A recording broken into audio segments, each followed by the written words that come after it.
sold 125 new customers. Business to business, utilizing this approach.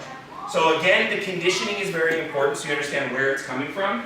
Because again, I could stand up here and I could say, theoretically, based on the textbook I read, this is what I think you should do. No, this is coming from a guy that's written the business in this particular area or facet. Make sense? Yes. We're all good?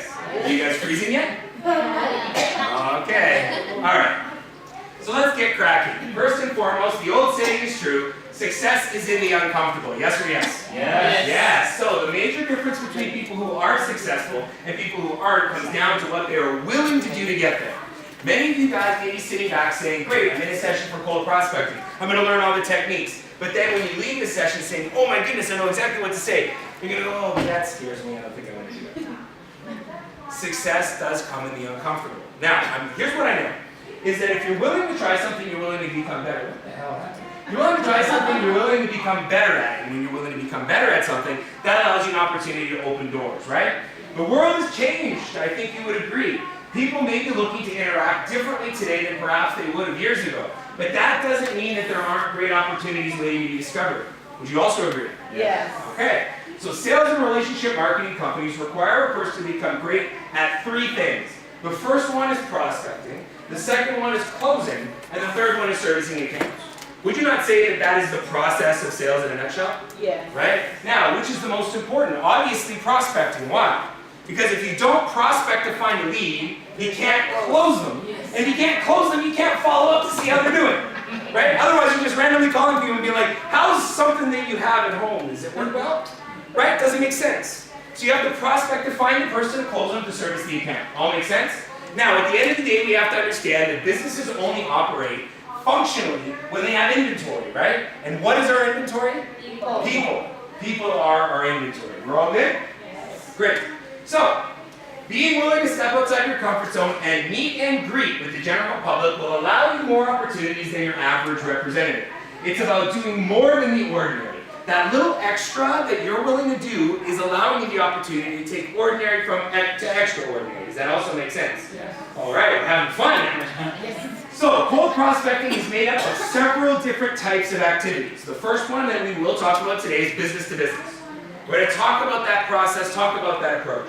Another area is residential, door to door, the old school kind of process of door to door knocking, right? The third one is also target marketing, focusing in on a specific type of trade or profession, right, that has a high need for what we provide. Again, it's cold because you may not know that individual, right? The fourth is what we call 3-foot rule. In other words, you're sitting at a restaurant, you're sitting in a lounge, you're having something to eat, and there's someone sitting next to you. What can you have? A conversation. Some of you might be like, but if you have a conversation, it can lead you to opportunities. Last one is events and trade shows. It's putting you in a situation where you can try to get out there and market what we do at a higher capacity. So, the process of sales can be broken down into doing three things effectively. So we know that in order to do the sales process, we have to prospect, close, and service accounts. But when we're in the actual sales conversation, there's three things that we have to do, and we have to do them well. The first one is to ask. The second one is to listen. And the third one is to act. We good? Yes. So let's dive into this a little bit further. Ask the prospect questions. Listen carefully to their answers. Act on the information that is gathered. This is so crucial to the process of sales. You will most likely repeat steps 1 and 2 several times to really identify what the prospect is looking for. Then you will eventually act on that knowledge. So you have to be asking questions. What is the number one topic that they have a PhD degree in? Think about it. What is the topic that they have a PhD in? Themselves. And what do they love to talk about? Themselves. So what should you be asking them questions about? Themselves. Thank you very much. And you need to listen carefully to the answers. See, a lot of people do step 1 very well. They ask a lot of questions, but the problem is, when the information's coming, they're doing like Jeopardy in their head. They're like, and the answer with the question would be, it's just soundtracks playing in their mind. I don't know if they're playing Angry Birds or if they're playing, I don't know what they're playing, but they're not listening to the information. You need to listen, and listen to make sure that you're in that process so you can eventually act on the information. Remember that when cold prospecting the people you come in contact with, they don't know you, right? And in most cases, they're not expecting you to drop by. Would you agree?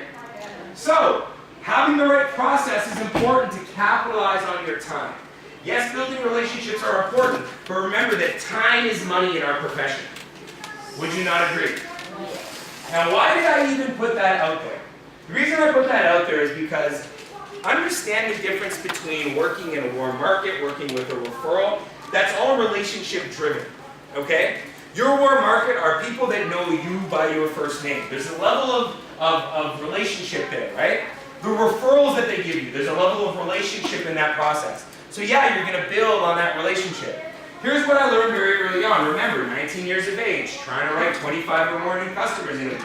Well, I realized that if I walked into a place of business and I spent 20 minutes trying to get to know the person, to eventually then tell them what I do, and they said, I'm not interested, what did I just waste? 20 minutes. Now I want you to think about this. If I'm trying to sell, and you break it down to, let's say, 5 days a week, if I wanted to work 5 days a week, and I wanted to sell 25 new customers a week, I need to find 5 a day, right? Well, if there's, let's say, 8 hours that I've got dedicated to be able to go to work, you okay? All right, good. We're putting in a claim? All right. Just curious. Call the ambulance. Just curious. Let's see how that reimbursement HA works. I have everything. Okay, perfect. All right, we'll have a story in TTO.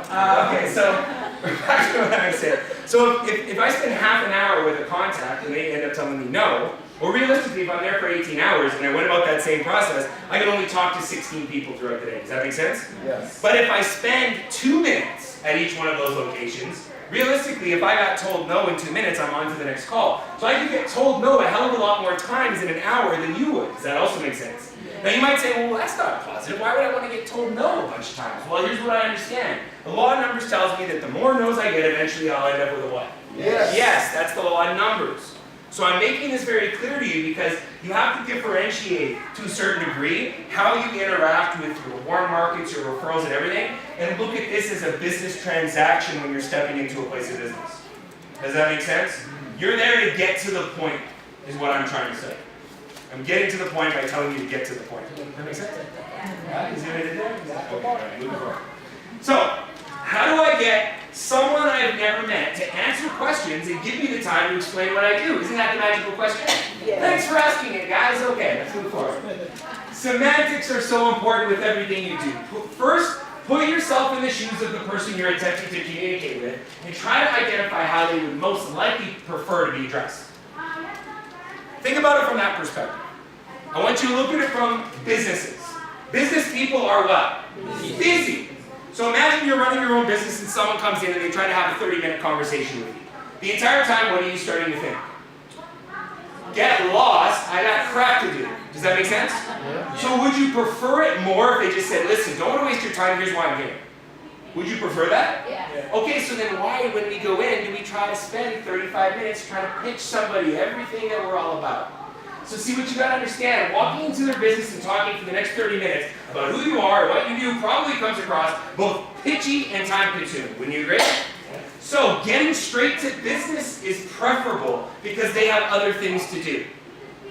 So make a mental note of that because we're going to come back to it when we go through scripting. Does that make sense? What about residential? Well, people at home are used to door-to-door salespeople and typically are very hesitant to allow a stranger into their house. Yes or no? Yes. Right? So taking an approach to gather information to better improve your company's ability to relate to its customer base is preferable because people typically respond to surveys better than being pitched. Would you not also agree? Make a mental note of that because you're going to see it as we move into the scripting. So what am I saying? Instead of showing up at a front door and saying, here's who I am, here's what I offer, it's here's who I am. Would you mind answering a few questions so our company can become better at what it does? Okay? Make a mental note of this. We're going to come back to it, okay? What about target marketing? Well, target markets want to know that you really understand their profession, right? Adding words like we specialize in dealing with and inserting a tagline that they completely resonate with will speak volumes for your presentation. Survey your network and ask your network what in their industry could be a high risk to them. I've talked about this before. In other words, I think it's fair to say that every single one of you in this room probably knows somebody that does almost everything. And I don't mean one person that does almost everything. I mean several different people. Does everyone in this room know somebody that's an engineer? Does everyone in this room know somebody that's in retail sales? Do you guys know someone that's a mechanic? that's a doctor, that's a vet. You all probably know somebody that does various different professions, right? What you do is call them up. Hey Pearlie, how are you? Listen, I understand that you're an auto mechanic. Isn't that awesome? Anyways, let me ask you a question. Is there something specific in your industry that's high risk, that people might get hurt or sick as a result of? What do you think she's going to tell me? Yes. Yes! And what it's going to be. Make a mental note of it, write it down, and what you're going to do is you're going to take that piece of information, you're going to insert it into your introduction when you're dealing with people in that particular profession. Does that make sense? Yeah. But you need to do your research, so reach out to people. Perfect example, something as a hairstylist is carpal tunnel. So when you have a conversation with someone that's a hairstylist, and you say, hi, my name is Mike Greco, I represent a company called Combine. Listen, we specialize dealing with hairstylists. I'm sure you're familiar with carpal tunnel in your industry. What have I got now? Her attention. Does that make sense? Yes. Okay? So when you find that tagline, you need to write it down, and when you make a plan to target market, you then need to prep yourself to insert that into that introduction. Does that make sense? Yeah. Okay, and we're going to come to a little bit later on. In random scenarios, so when we talk about 3-foot rule at a restaurant, maybe you're in public transportation, maybe you're wherever you are, you have to understand that people within 3 feet of you are not prepared to go into a full-fledged presentation at the bar. Right? Let me take your time. You pull out Big Blue. You haven't had it in your backpack. Just walking around all day. Let me have dinner and just check out my friend. You know what I mean? It's probably not going to happen. Anyways, but they can benefit from a quick education on needs and value with a breakdown of how what you do fills that gap. Does that make sense? The key to this, though, is a complete and confident, what did I say? Understanding of our products is crucial to this process in order to make sure you're not misrepresenting. Guys, one of the biggest claims issues we have in cancellation issues is when people, end up doing something off, let's say a sizzle, or they go through a notebook or whatever. I do caution you that if you're building need, that's fine, but always, what word? Always. Thank you. Make sure that you do a presentation once it's done. So if I'm sitting with Geraldine and we go through the process and I've got a napkin and I'm walking her through an HEA, if she says, yes, this makes sense, when I come back to her house to complete all the applications, I open Big Blue or I take out my tablet and I say, in review, this is how it works. Okay? Does that make sense? Yes. Because again, guys, misrepresentation is huge. Huge. And you don't want to end up using that policy that we made sure that you had. Okay? Does this make sense? Lastly, events and trade shows require us to network. That's why you're there, right? But one of the biggest problems, 99% of all vendors sit behind their booths waiting for someone to ask them a question. How do you work these events properly? Get out in front of the booth and talk to everybody. Okay? One of the, it's interesting, we have corporate. We had a bunch of people doing a bunch of job fairs, recruiting events, and they get 6 resumes. I went to Kamloops, was there for 2 hours, and we got 47 resumes. There was only 3 of us there. In Kamloops. In 3 hours. 47 resumes. Why? Because 3 of us were standing in front of the booth, and every single person that came within this much distance, hey, how's it going? But what do I have now? Their attention. Because what is everybody else doing? They're sitting behind the booth like this. And people are kind of, you don't look very happy. I don't know if I want to get hired by you and sit behind the booth and look miserable. You know what I mean? Does that make sense? Yes. Okay. Alright, so we're going to jump into a lot more of this stuff. So, what do I say and what steps do I take in order to make sure that this works for me? So it's important to identify that there is no value for someone that does not provide a need. Yes or yes? Yes. Great. That is why the most important step to take in any interaction is to start asking those questions. People generally absorb more information when you engage more than one of the 5 senses. Do you know what the 5 senses are? Smelly. Food, right? No, I'm just kidding. Right? The 5 senses. Hear, smell, taste, touch, all those things, right? So if you're just speaking to someone, they are listening to you. Does that make sense? When you're just talking to someone, all they're doing is listening. However, if you're speaking to them while reading off of something that's in front of them, now they're also listening, but they're seeing. So you've got 2 of the 5 senses that are involved in that process. Does that make sense? It means that they're now retaining more of the information. We good? Yes. You're like, I'm just gonna believe you. Okay, good. Good. Utilizing the needs assessment brochure. What brochure? Needs assessment. I'm gonna ask an honest question. You won't get in trouble, I promise you. How many of you in this room are using the needs assessment brochure? Okay. Sorry, sometimes? Okay. Not all the time. Hopefully when I'm done today, you'll understand why you're gonna want to use it. Okay? So let's move forward here. So it allows you, it's a fantastic tool to help identify need and build value while engaging the prospect to listen and see what you're presenting them. Does that make sense? Okay? So here are some examples of what to say in each situation. Here's the good news. We're going to go through these things, and then I'm going to give you like 5 minutes, because what do I want you to do? Practice them. I don't want to just stand here and say, here's how you go about it, okay, on to the next one. I have the time here to make sure that you're now starting to familiarize yourself with the flow and what you're supposed to say. Does that make sense? So the first thing, before we even get into the introduction, is I want to make sure you understand the needs assessment. Okay? First of all, is there anyone in this room, again, you won't get in trouble, that doesn't know what the needs assessment brochure is? Be honest, it's okay. We all know what it is. Okay? Little brochure, you open it up, 4 quadrants, right? It's got the questions in it. Okay, so now the first thing is, if you're using the needs assessment brochure, do you ask every question in it? Yes. Every question in it? No, there's